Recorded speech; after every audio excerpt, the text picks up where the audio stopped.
تبارك الذي بيده الملك وهو على كل شيء قدير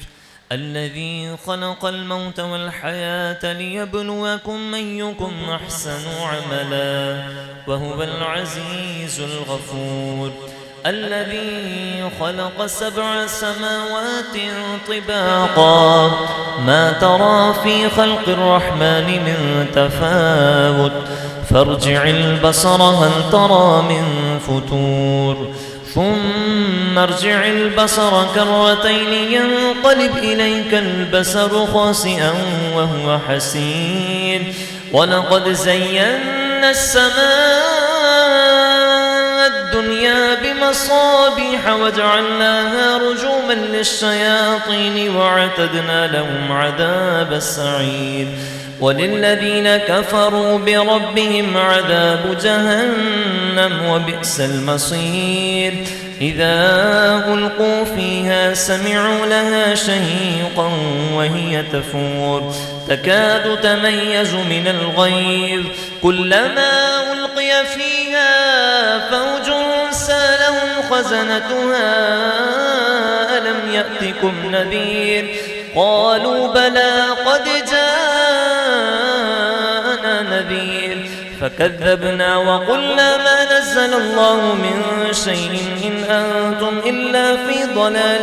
كبير وقالوا لو كنا نسمع أو نعقل ما كنا في أصحاب السعير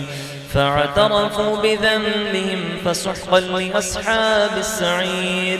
إن الذين يخشون ربهم بالغيب لهم مغفرة وأجر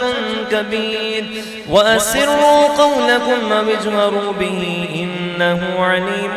بذات الصدور ألا يعلم من خلق وهو اللطيف الخبير هو الذي جعل لكم الأرض ذلولا فامشوا في مناكبها وكلوا من رزقه وإليه النشور أأمنتم من في السماء أن يخسف بكم الأرض فإذا هي تمور أم أمنتم من في السماء أن يرسل عليكم حاصبا فستعلمون كيف نذير ولقد كذب الذين من قبلهم فكيف كان نكير أولم يروا إلى الطير فوقهم صافات ويقبض ما يمسكهن إلا الرحمن إنه بكل شيء بصير أمن هذا الذي هو جند لكم ينصركم من دون الرحمن إن الكافرون إلا في غرور أمن هذا الذي يرزقكم من أمسك رزقه بل لجوا في عتو ونفور أفمن يمشي مكبا على وجهه أهدى أمن يمشي سويا على صراط مستقيم قل هو الذي أنشأكم وجعل لكم السمع والأبصار والأفئدة قليلا ما تشكرون قل هو الذي ذرأكم في الأرض وإليه تحشرون ويقولون متى هذا الوعد إن كنتم صادقين قل إنما العلم عند الله وإنما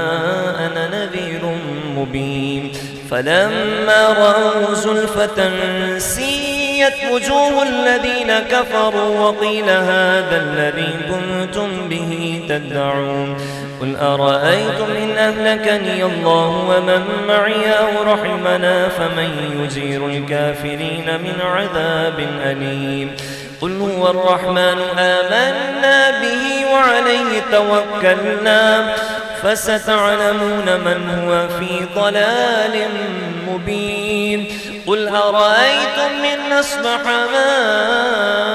ماؤكم غورا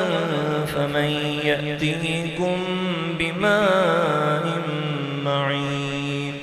الله رب العالمين صدق الله العظيم.